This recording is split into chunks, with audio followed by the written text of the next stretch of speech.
can't believe you keep coming round when it's so clear. I just bring you down, you're all alone, cause you choose to be. Please don't pretend it's to do with me. Hi guys, it's Tony Stanhope here with digitalrecordingarts.com. I'm here with the Ettes, the first band that played main stage at Orlando Calling today. Can you guys tell us a bit? How was it opening first big festival at Orlando? It was really fun. I mean, I think that was our first stadium in the US, and I grew up here, so I know this field and everything, and I'm like, cool. So it was really great, and it sounded awesome, and everybody was really nice. I know it's hard with like all-day festivals to come out early, you know, even to the main stage, but people did a nice job. There were people there. We didn't play to ourselves, so that's exciting. And your mom was in the crowd as well? My mom, my dad, both my sisters, my niece, my brother-in-law, my best friend from high school, my boyfriend from high school, his wife, I don't know. Yeah. Boyfriend? Everyone? Yeah, James. Everyone. He's here? Yeah. Where? I don't know. I think he's in our trailer now. What? I know. Drums. Save the drums for your moms, because my moms love drums. In the trailer. Now, you guys have a really unique sound, I think. I mean, it's not every day we hear a voice like yours on the radio, and you've got a really unique bass sound, and you were going crazy on the drums earlier today. That was a very intense drum sound that you've got. What do you guys collectively like use for influences for that kind of music? Because we really don't hear a lot like that. Here's the jerkiest response to that question. Each other. But it's true.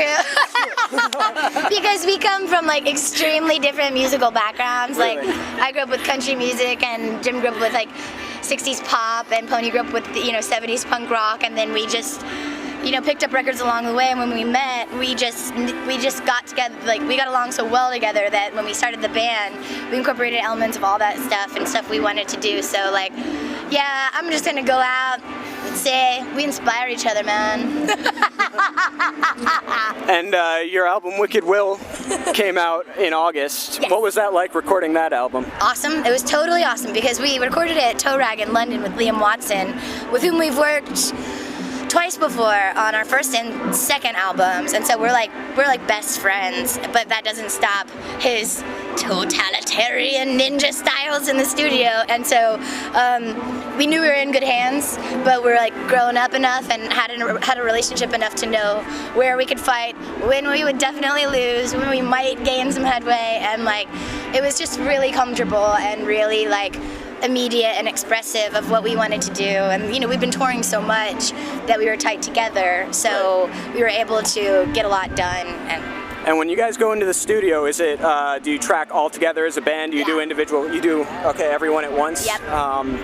Just how's the experience in the studio? Like, how does that stand out versus a live aspect as well? Are there pros and cons to each? Or yeah, well, it's like a show because we're all expected, we rely on each other, and we expect everybody to do their best and do it right, and then we click it off and we start it, and then in a show, if something goes wrong or somebody's off, or like today, I thought we were playing another song than we were playing, you figure it out. Right. In recording, you've got to be like, no, you've got to get it right. And so, and the more we do most everything first take. It's probably best to get it first take. Yeah, we do. We do most everything first take, and if it falls apart first take, and then subsequent takes are like doing the same thing, we're like, come back to it, because we just... You don't want to overthink it ever. No, You at want to just all. get in there and get it down. The red button. When the button goes on, we all go.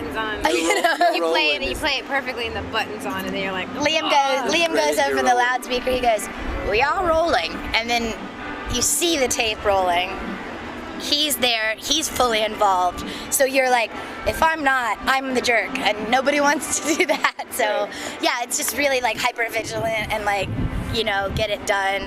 And that was actually another thing I was going to ask you. You just said you guys record to tape. So is that for a very, you've got a classic kind of garage rock sound to it. Mm-hmm. Do you think that plays a role in it? I mean, I know the sounds that you guys make are classic-esque kind of sounding. We like everything to sound really big and really expressive, every element, like from a guitar tone to a kick drum. And Liam, besides the tape thing, he knows everything about sound. So I don't know if he'll ever incorporate digital, processes to his way he works, but he knows how to get the sounds we want, and that's what's most important. Like, you know, we're not averse to recording digitally, but I like the physicality of the take you did, and we say, well, if we're gonna do another take, it's gonna go like this, and it's like, it gives gravity to the performance, which is in return the song that's on the record, and to keep that at the top of the priority list, that's most important to us and most important to Liam. So, and you guys are a very dynamic group as well. I mean, you notice that on stage. Even with, you know, you guys don't have the massive setups that some of the bands here are doing. I look forward to seeing those, though. Yeah, we have instruments. I'll be surprised if we hear a drum sound like yours for the rest of the festival. Because just with a small kit, that was an amazing sound that you got out of it. So. Thanks. All right, so we've been speaking here with the Ettes. Go get their album, Wicked Will. It came out in August. You guys are on iTunes, correct? iTunes, all you need, and you go on the Ettes.com, you can see some of our video features that we've got for a couple of the tracks off the album that are really fun. And yeah, pick up that album wherever you are, man. It's the feel-good hit of the fall. All right, and thank you guys for talking to us. And winter. And winter, and next spring, and next summer. Until the next album. Until I drop the new one on you. Boy! All right, thank you all at home for watching. Thank you.